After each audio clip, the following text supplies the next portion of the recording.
Hello বন্ধুরা, কেমন আছো সবাই? আশা করছি তোমরা সবাই খুব ভালো আছো। আমি অম্বিকা দত্ত, তোমাদের সবাইকে স্বাগত জানাচ্ছি গো জি8-এ।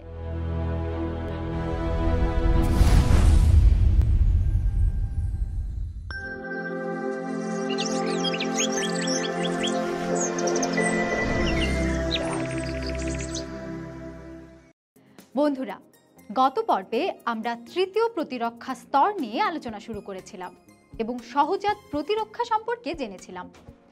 আজকের পর্বে আমরা তৃতীয় প্রতিরক্ষা স্তরের আরও একটি প্রকার সম্পর্কে জানব। আমাদের আজকের পর্বের আলোচনার বিষয়বস্তু হল একাদশ-দ্বাদশ শ্রেণীর জীববিজ্ঞান দ্বিতীয় পত্র বইয়ের 10ম অধ্যায়, মানবদেহের প্রতিরক্ষা থেকে অর্জিত প্রতিরক্ষা, স্মৃতিকোষ ও দেহের প্রতিরক্ষায় স্মৃতিকোষের ভূমিকা। তাহলে চলো শুরু করা যাক আজকের এপিসোড। বন্ধুরা, প্রথমেই আসে অর্জিত প্রতিরক্ষা কি।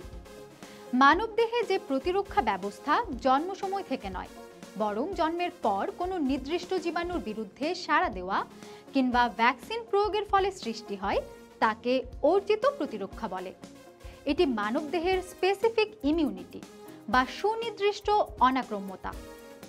অর্জিত প্রতিরক্ষা ব্যবস্থা দুই রকমের হতে পারে, যেমন সক্রিয় প্রতিরক্ষা, যাতে দেহের কোষ অ্যান্টিবডি উৎপাদনে সক্রিয় অংশগ্রহণ করে, এবং অক্রিয় প্রতিরক্ষা, যাতে অ্যান্টিবডি এক ব্যক্তির দেহ থেকে অন্যের দেহে বা প্রাণী দেহ থেকে মানব দেহে প্রবেশ করানো হয়।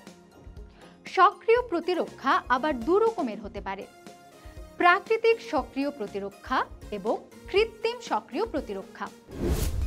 বন্ধুরা, তোমাদের মধ্যে কারো কি কখনো চিকেন পক্স হয়েছে? তোমরা লক্ষ্য করলে দেখবে, যাদের জীবনে একবার চিকেন পক্স হয়েছে তাদের অধিকাংশই কিন্তু দ্বিতীয়বার এই রোগে আক্রান্ত হয় না। আর এটি হলো প্রাকৃতিক সক্রিয় প্রতিরক্ষা। এ ধরনের প্রতিরক্ষায় অনিচ্ছাকৃত জীবাণুর সংস্পর্শে আসায় সংক্রমণ ঘটে এবং ওই জীবাণুর বিরুদ্ধে সক্রিয় প্রতিরক্ষা গড়ে ওঠে। আর এই প্রতিরক্ষা দীর্ঘদিন থাকে অথবা আজীবনও থাকে। বন্ধুরা, কৃত্রিম সক্রিয় প্রতিরক্ষা হলো যে ধরনের প্রতিরক্ষায় ভ্যাকসিনেশনের পর জীবাণুর বিরুদ্ধে সক্রিয় প্রতিরক্ষা গড়ে ওঠে, যেমন ডিপিটি ভ্যাকসিন ডিপথেরিয়ার বিরুদ্ধে সক্রিয় প্রতিরক্ষা গড়ে তুলতে সক্ষম। বন্ধুরা, অক্রিয় প্রতিরক্ষাও দুই রকমের হয়ে থাকে, যেমন প্রাকৃতিক অক্রিয় প্রতিরক্ষা এবং কৃত্রিম অক্রিয় প্রতিরক্ষা। শিশু যখন মায়ের গর্ভে থাকে তখন অমরার মাধ্যমে মায়ের দেহ থেকে অ্যান্টিবডি শিশুর দেহে প্রবেশ করে।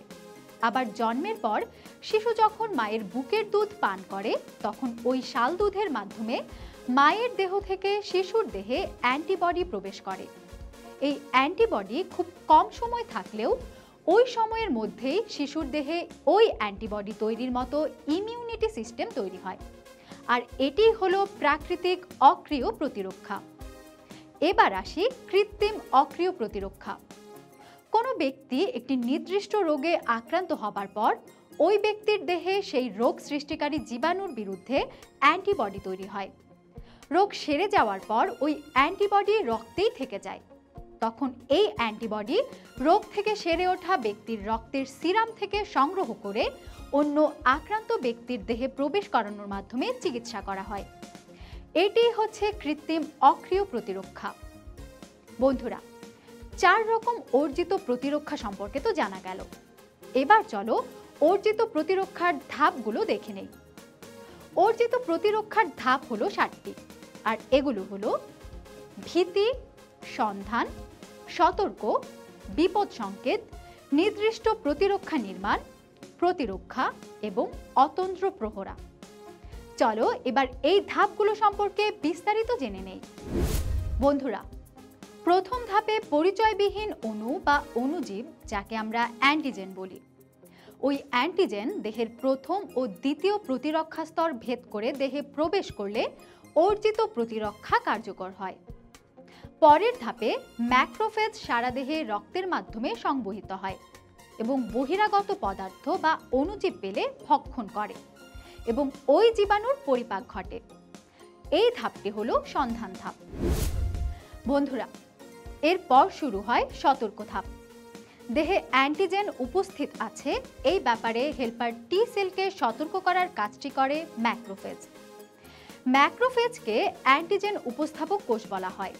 এর কারণ হলো ম্যাক্রোফেজ সঠিক ধরনের রিসেপ্টরযুক্ত হেল্পার টি কোষের কাছে অ্যান্টিজেনকে উপস্থাপন করে।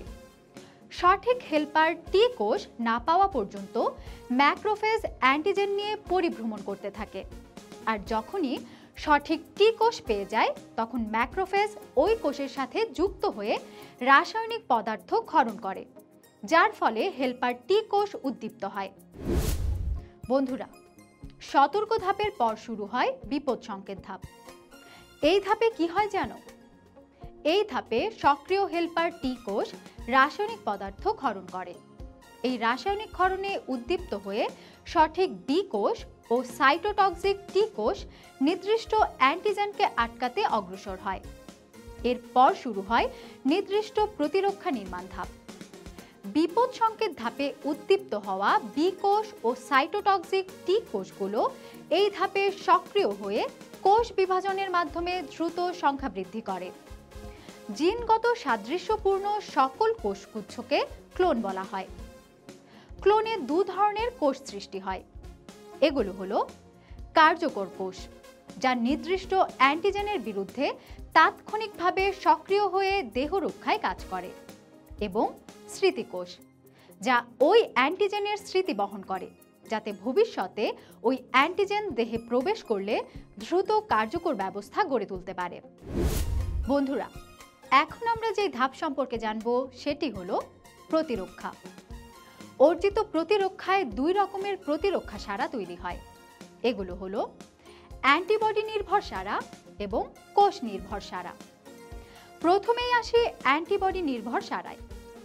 সক্রিয় বি কোষ বিভাজিত হয়ে যে কার্যকর কোষ উৎপন্ন হয় সেগুলোকে প্লাজমা কোষ বলে। এই প্লাজমা কোষ নির্দিষ্ট অ্যান্টিজেনের বিরুদ্ধে নির্দিষ্ট অ্যান্টিবডি ক্ষরণ করে। বন্ধুরা, কোষ নির্ভর সারায় সাইটোটক্সিক টি কোষ কার্যকর হয়। এ সকল কোষের কাজ হলো অ্যান্টিজেনবাহী কোষগুলোকে ধ্বংস করা। দুটি ঘটনায় সাইটোটক্সিক টি কোষকে টার্গেট কোষ ধ্বংসে সক্রিয় হতে উদ্দীপ্ত করে।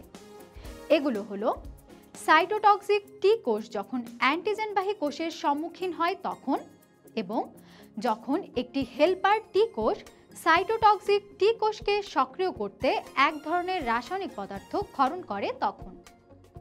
বন্ধুরা, সাইটোটক্সিক টি কোষ একবার সক্রিয় হলে তা কোষ বিভাজনের মাধ্যমে স্মৃতিকোষ ও কার্যকর সাইটোটক্সিক টি কোষ উৎপন্ন করে। বন্ধুরা, এবার আমরা আলোচনা করব অর্জিত প্রতিরক্ষার সর্বশেষ ধাপ, অতন্দ্র প্রহরা নিয়ে। এই ধাপটি বেশ ইন্টারেস্টিং। একটি অ্যান্টিজেন যখন দেহে প্রবেশ করে তখন প্রাইমারি সারা হিসেবে অ্যান্টিবডি তৈরি করে। যদি পুনরায় একই অ্যান্টিজেন প্রবেশ করে তখন পূর্বের চেয়ে দ্রুত ও শক্তিশালী সারাদান ঘটে, যাকে আমরা বলতে পারি সেকেন্ডারি সারা। প্রাইমারি সারায় বি কোষ ও টি কোষগুলো উদ্দীপ্ত ও বিভাজিত হয়ে অ্যান্টিজেন প্রতিরোধী কার্যকর কোষ ও স্মৃতিকোষ তৈরি করে, যা আমরা জেনেছি। এই স্মৃতিকোষ অনেক বছর পর্যন্ত জীবিত থাকতে পারে এবং সেই সাথে ওই অ্যান্টিজেনের স্মৃতিও থেকে যায়, আর এই কোষগুলোই দেহের ভেতরে পাহারা দিয়ে থাকে। বন্ধুরা, তোমরা নিশ্চয়ই বুঝতে পারছো আমরা এই পর্যায়ে আলোচনা করব স্মৃতিকোষ নিয়ে। তার আগে বলো তো, স্মৃতি বলতে আমরা কি বুঝি? কিছু জমা রাখা এবং প্রয়োজনে তা স্মরণ করার ক্ষমতাই হলো স্মৃতি বা মেমোরি। ধরো তোমাকে কেউ আঘাত করলো, তুমি নিশ্চয়ই তার চেহারা মনে রাখবে। সে যদি তোমার সামনে দ্বিতীয়বার আসে তখন তুমি নিজে থেকেই সতর্ক হয়ে যাবে এবং তাকে প্রতিরোধ করার জন্য ব্যবস্থা নেবে, তাই না? আর তাই তখন সে যদি তোমাকে পুনরায় আঘাত করতে আসে, সে কিন্তু প্রথমবারের মতো সফল হতে পারবে না, কারণ এবার তুমি প্রস্তুত ছিলে। আমাদের দেহের প্রতিরক্ষা ব্যবস্থায় স্মৃতিকোষের ব্যাপারটাও ঠিক এরকম। আমাদের দেহে কোনো জীবাণু প্রথমবার প্রবেশ করলে ওই অ্যান্টিজেনের বিরুদ্ধে কেবল কার্যকর কোষই নয়, স্মৃতিকোষও তৈরি হয়। এই স্মৃতিকোষগুলো ওই অ্যান্টিজেনকে স্মৃতিতে ধারণ করে রাখে এবং চিনে রাখে। এর ফলে দ্বিতীয়বার যদি একই অ্যান্টিজেন আবারও প্রবেশ করে তখন স্মৃতিকোষগুলো ওই অ্যান্টিজেনকে চিনতে পারে বা আইডেন্টিফাই করতে পারে।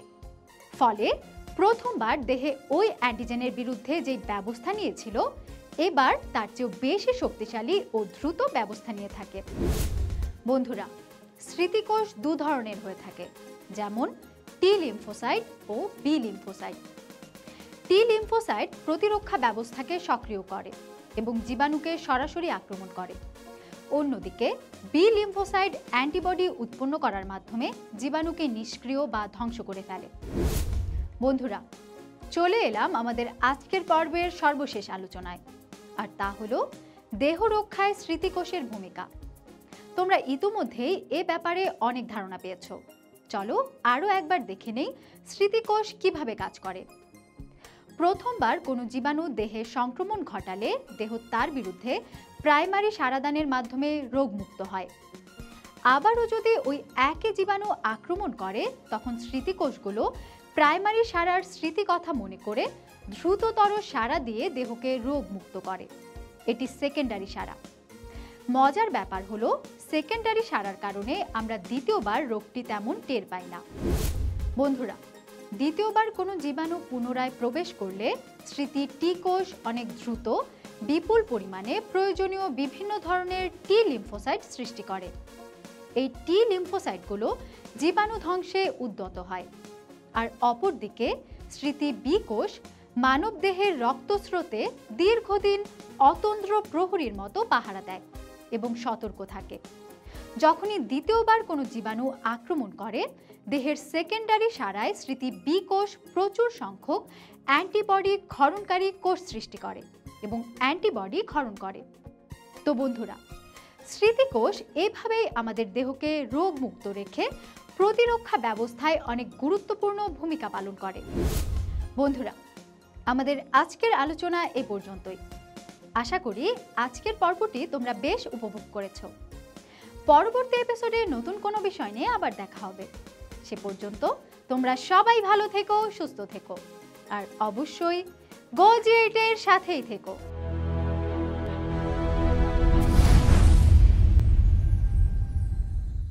বন্ধুরা, এবার চলো এই অধ্যায় থেকে কিছু গুরুত্বপূর্ণ নোটস জেনে নেই।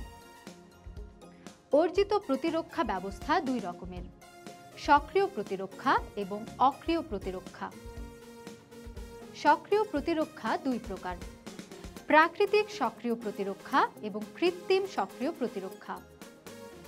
অক্রিয় প্রতিরক্ষা দুই প্রকার, প্রাকৃতিক অক্রিয় প্রতিরক্ষা এবং কৃত্রিম অক্রিয় প্রতিরক্ষা। স্মৃতিকোষ দুই ধরনের হয়ে থাকে, যেমন টি লিম্ফোসাইট, বি লিম্ফোসাইট। স্মৃতিকোষ অনেক বছর পর্যন্ত জীবিত থাকতে পারে এবং সেই সাথে ওই অ্যান্টিজেনের স্মৃতিও থেকে যায়।